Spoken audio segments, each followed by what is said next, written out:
Hi, I'm Tom Stephenson, and I'm a professor of construction management. I teach Microsoft Project all the time, and I've been doing a lot of YouTubes on construction management and a number of them on Microsoft Project.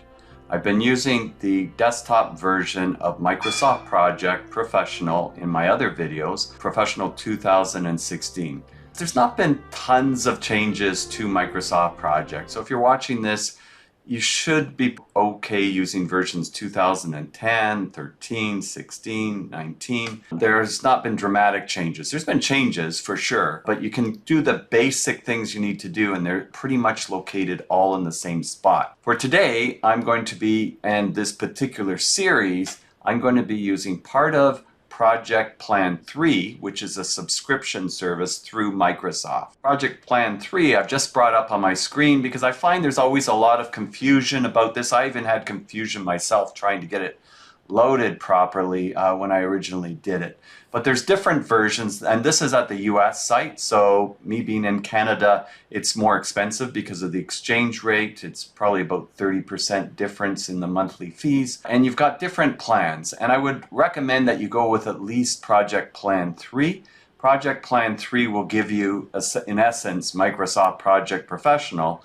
And the nice thing about that is it gives you the most current version. So if they do updates or anything like that, you're getting that most current version.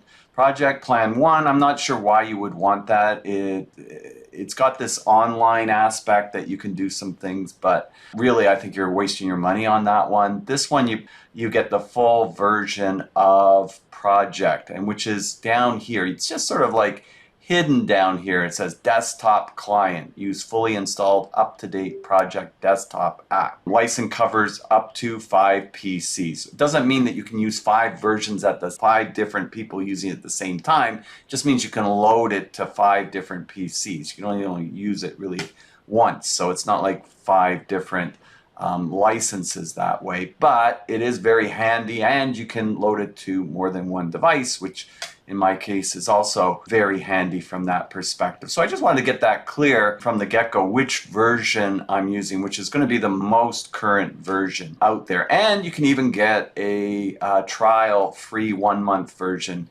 that you can use. Okay, so let's go back and let's take a look at it, and we'll start entering information and discussing how Microsoft Project works. So when you first open Microsoft Project, it should open to this type of screen here, and no matter which version you have, again, it'll show you some templates, but we're going to go straight to just a blank project file. So I'm going to click on here, and this is Microsoft Project. This is the home screen for Microsoft Project. And you can see that, like most project Microsoft tools, it has a series of tasks listed across the top of the screen where you can actually pull down the menu. So you got a listing of menu items. And the name of each menu item pretty much tells you what you're doing. So task will have everything to do with tasks that you want and everything that you can think of that you'd want to do to a task. One of the things with Microsoft Project is it can do, like most programs, 10,000 different things, but there's probably only 100 different things that you want it to do, right? So you don't necessarily have to know everything. And in the first number of videos in this series, probably about the first 10 or 12 videos that I do, those will be focused on those concentrated things. And then as I expand from there, you'll see that there's other things that you can do in Microsoft Project for the more skilled user or somebody that has a very specific add-on thing that they need to do. In today's session, I just want to go through some of the basics of entering activities and linking activities and some of the basic functions of Microsoft Project. I'll put in my description where you could download the finished file for this once we finish adding a bunch of activities. You're welcome to join along. The best way to learn Microsoft Project is to actually be doing it. So if you can be flipping back and forth, pausing, and trying to enter stuff, that will be very helpful for you to remember what's going on. All right, so as I said, we've got a series of menu items. This is our ribbon of icons under each menu item. So the task screen has to do with tasks, and this is where we'll spend some time today. Resources, in a little bit more advanced session, we'll go into creating resources, a resource table, assigning resources, looking at resource over allocations. This is the report. Now, if you enter a lot of information, that's data. Microsoft Project is like a database. It's not a spreadsheet, it's like a database. It looks like a spreadsheet. If you know Excel, probably about 20-25% of things in that spreadsheet will seem similar to you, but there's a lot of significant differences. But if you're putting all this information in to different screens, you want them to communicate to each other, then there's no end of how you can mine this data in Microsoft Project.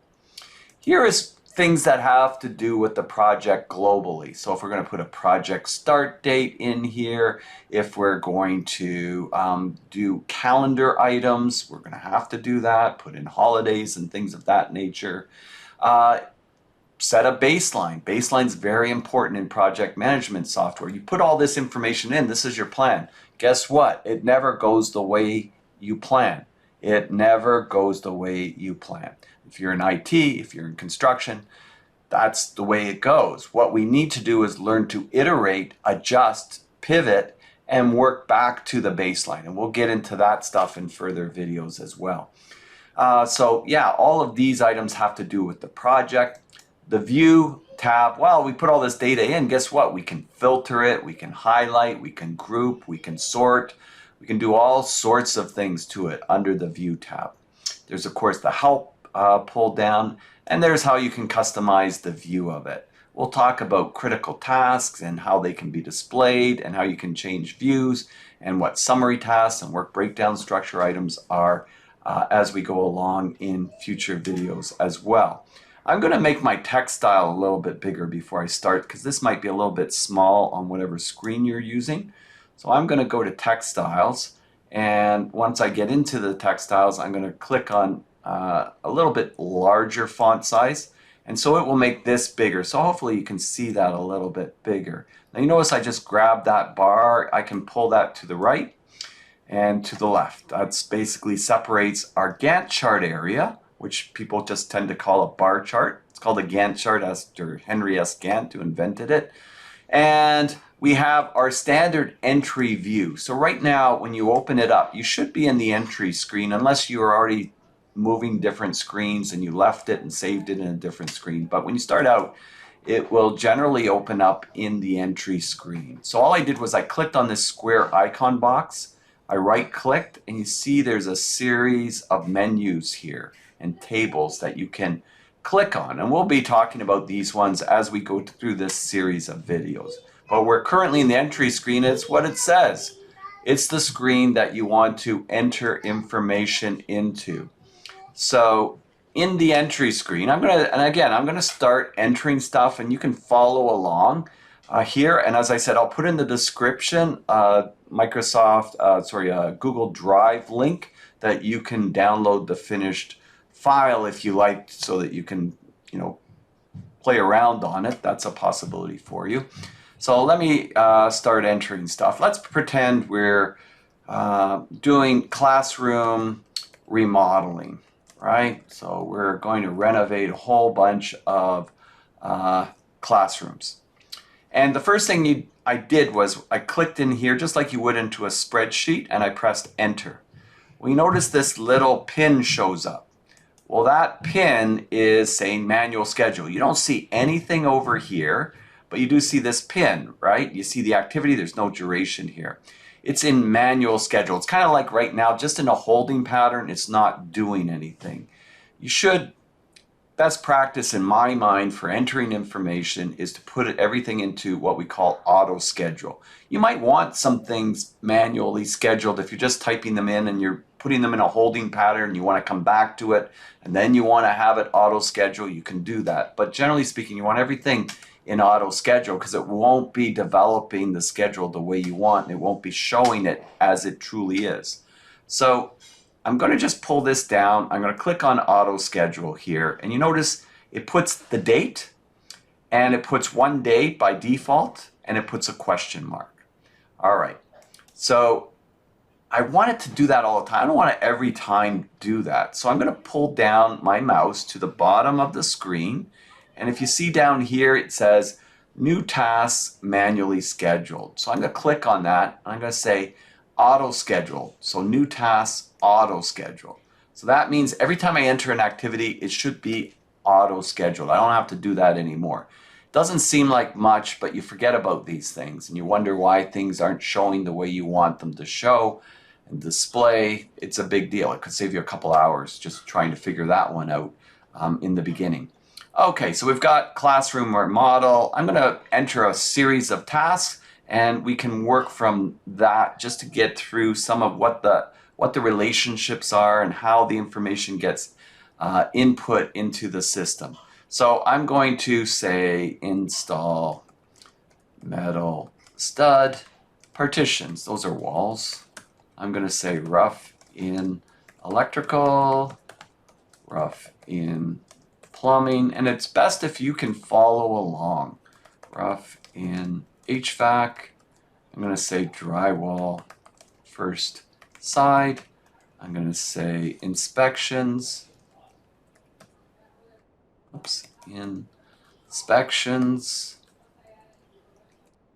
Inspections approved.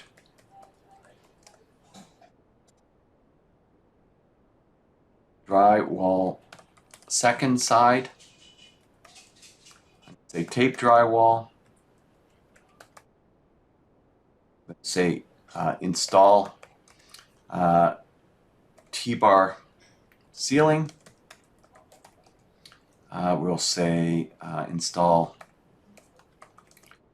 finish lighting and install finish HVAC.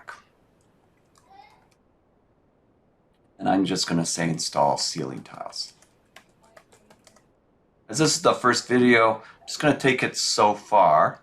I'm going to put in now some durations on this. Now, this is going to be a title. This is going to be a heading. We develop a work breakdown structure in our projects. A work breakdown structure is a series of headings that we nest other activities underneath. In this video, I'm just introducing you to things, and we'll follow up with this to put in kind of a full work breakdown structure in a future video. I'm going to highlight all these activities down below classroom or model. Again, when you click on it, you just sort of click, hold it, and as long as you see that single arrow, then you know it's highlighting multiple rows. The reason I say that is if you click and you let go and you pull down, it doesn't highlight, it actually moves your actual task. So you got to be a little, in the beginning, you got to be a little bit used to that. Of course, like most programs, you can click undo over here. So you can just go in that top left corner there and click undo if you like. So I'm just going to highlight all these. Underneath classroom remodel, I'm under the task tab. And over here, I'm going to click on indent task. And so now this is indenting the task below the summary task, because this can be rolled up and rolled down. So now I'm nesting these activities under this title, which is helpful because this is going to sum up our overall project.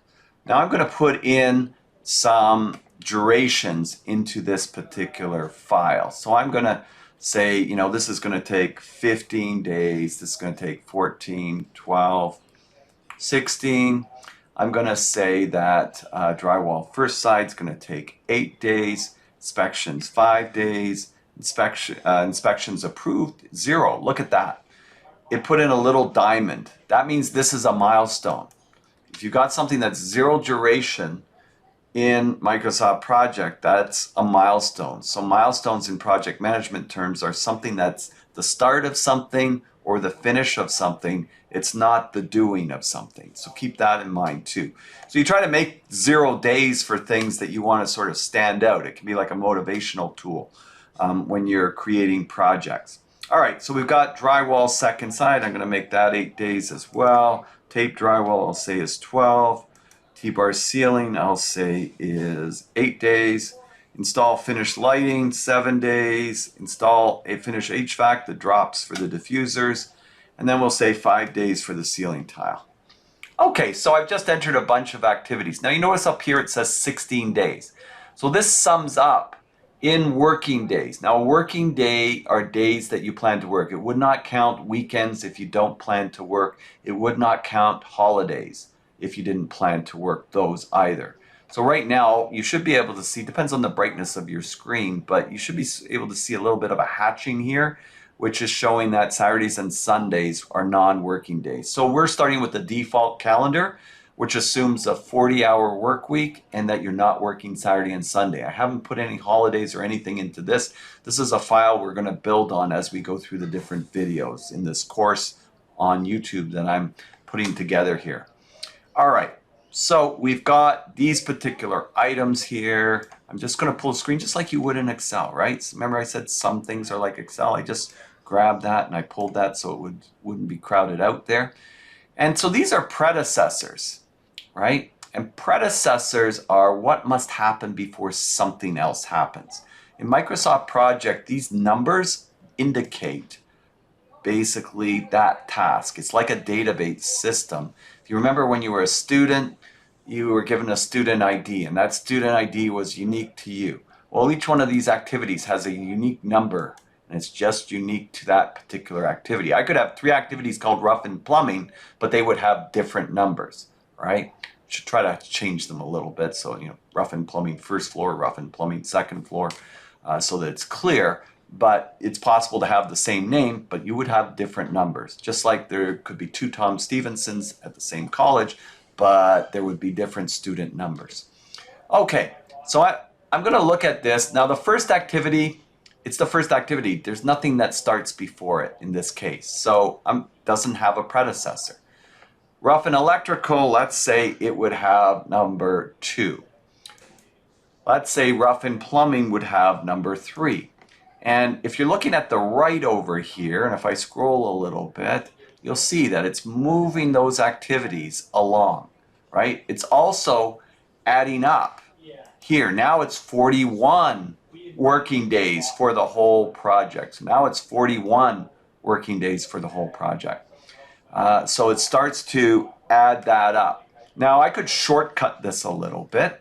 So I could put every number in. Usually what I tell people is I usually will rough things out very often. So I might just highlight all these and say, you know what, I just want them linked one after the other. So I just go up here, and if you hover over, it should tell you what each icon does.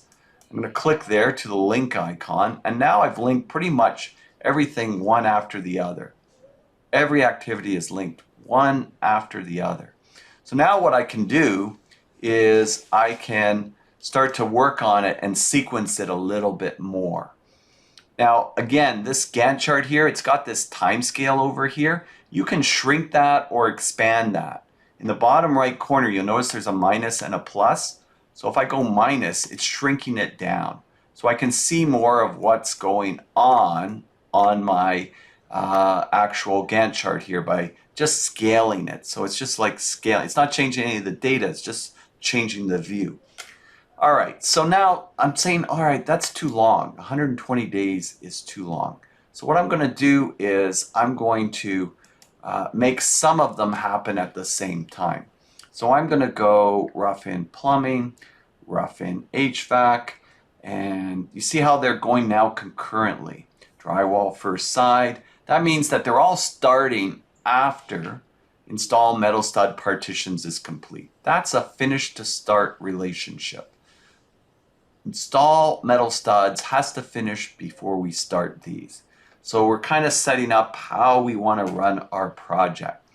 Now under inspections here, I got to look at, well, what do I want to have inspected? Actually, I don't need to have the drywall inspected. I need to have the electrical, which is number 3, the rough in plumbing, which is number 4, and the rough in HVAC, which is number 5. So I need to have 3, 4, 5. Now watch when I press enter. You just put a comma between them. It moves them and it connects them.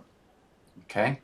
And when I do that, it shows what dates what I just did affected. So you see how that's shaded in there? That's like a flag for you to say, hey, you know what you just did, it changed all this. It's like, whoa, it shouldn't have done that. And then you could click undo, you could check what you need to do, what happened, right? So it's always good when you click something and you see it lights up. Oh, should it have done that? No. Okay, I'm going to undo it and I'm going to try to think, why is it doing that? So you don't go ahead and change a bunch of things that you didn't really want to. I'm looking to, this is 86 days, so it's quite a lot shorter now, and I'm asking myself, there's something else I could do at the same time. I'm thinking, you know what?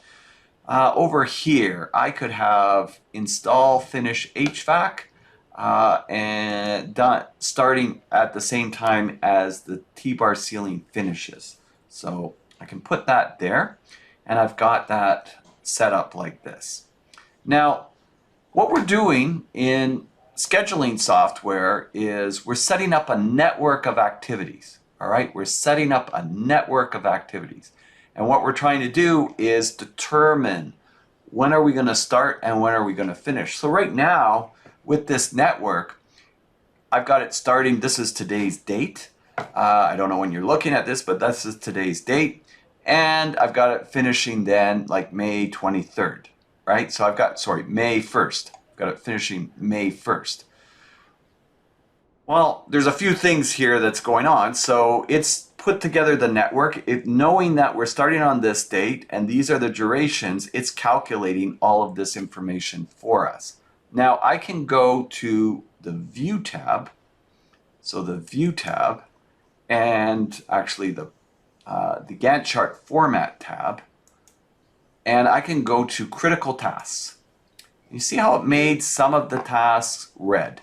So it made some of the tasks red. Those tasks are on the critical path. This is what this program is doing. It's calculating the critical path is the longest path through the network of activities. What it means is any activity that is on the critical path, if it takes longer, your project will take longer, right? So if I make the first activity here, install metal studs, 16 days. It just changed all these dates. You see how everything lit up? So I changed that from 15 to 16, right? And it changed the finish date for the project. Well, that's not always true, right? Like I could go to rough-in plumbing and I could make it 14 days and watch what happens. It only changes rough-in plumbing. This activity, the activities in blue, they had float, all right? That means they have some flexibility. Now, when I create a network of activities, I should make sure that it is complete. I shouldn't have what we call open ends. So this activity here, that's what we would consider to be an open end. This activity here, that would be what we consider to be an open end. It's not linked. And as we build on this in other videos, you'll see why that is very important. But quickly, I'll show you. Like, what if drywall first side took 30 days? Watch what happens. It just pushes out that, but it's not showing what impact it's having on the rest. The whole purpose of having a good scheduling software is to be able to show how other things are impacted as a result of something changing. I just told you at the beginning, our projects, you know, despite our best intention, nothing ever goes exactly the way we plan, right? So I'm going to click here. I'm going to go Control Z, which gives an undo. That's a shortcut for undo. You know, I could have went to the Task tab and clicked undo, but Control Z was a shortcut for undo.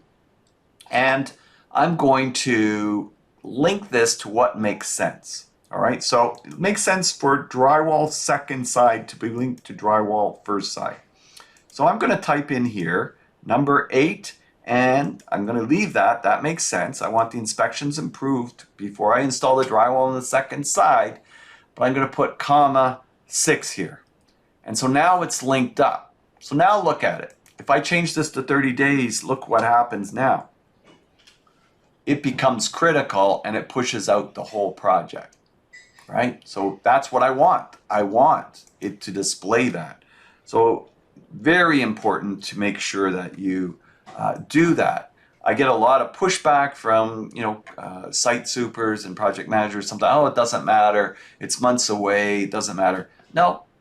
If it's months away, then you should link it to what's months away. If it is not important till the end of the project, closeout and construction, then you should link it to something in closeout. if you don't link it at some point, if it takes long enough, it's going to start to delay your project and become critical. Whatever's critical now can change in the future. So you have to be cognizant of that, and you have to make sure that everything is linked. Now, if you tell me it doesn't really need to link into anything, then I'm going to say, so why do we need it here? It sounds like you don't even need it for the project. Take it out. So get that in your mind when you're developing a project using scheduling software like Microsoft Project. So I've got one more to fix here, and in this case, I'm going to link it to install ceiling tiles. So I'm going to put 12, 13. So I'll have both of them there. And that way, you know, if this activity here for some reason took 12 days, it would change. This one would have float. This one would be critical. So float is how much flexibility that a particular activity has. So I'm just going to quickly show you in another screen where you can see float. So I usually switch screens with this square icon box, and I'm going to right click over it, and it brings up that series of different tables. We're going to go to the schedule table. In the schedule table, there it tells you how much float the different activities have. So you can see how much float they have. So that means this activity here, if it takes 2 days longer, it will become critical. If it takes 3 days longer, it'll be the only one that becomes critical. And I'll show you how that works as well. So you click here, right click. You can insert columns into any screen. You can customize your screens how you like. So here I'm going to insert the column duration. I'm going to type D for duration, and I'm just going to go plain old duration. And so this is the nice thing about this software, you can do all kinds of sensitivities and things like that. If this takes 16 days, 2 days longer, see how it's red? Now this is red too, so you got 2 critical paths. You can have 2 critical paths, you can have 3. Best if you only have 1, less risk of your project being delayed, but that will show that. Or if this went 17 days, then this is critical, but this now has float, so then that would shift it. So that is how the calculations, they shift between the activities as they're being adjusted and changed.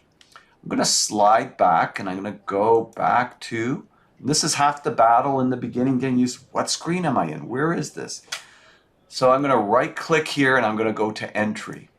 All right, I'm back in my entry screen. Now I can also, with my activities, very simply make some adjustments. So if I actually click right on that link line, like you have to get it really accurate. If I click on that, you'll notice that there's different relationships. There's finish to start, there's start to start, finish to finish, start to finish. You never want to use that one. But these 3, finish to start is the default. That's what's currently there. Start to start means that if I change this to start, and I click OK, it means this activity has to start before this activity can start. So it kind of changes the dynamic in the relationship. And I can use what we call lags here. So I could say 3 days. 3 days after this starts, we're going to start this activity. So you could change the relationship that's going on. So that's where we can go in and we can change relationships, the way that they're related to each other. I'm going to change this back to finish to start. And there you can see, and I've got a lag. It says plus 3 days. I could also, in this screen here, just double click on the activity, and I could, in the task information box, it's like the properties box for the whole program that comes up, I could, in this screen, go into the the predecessors tab, and I could change it here too.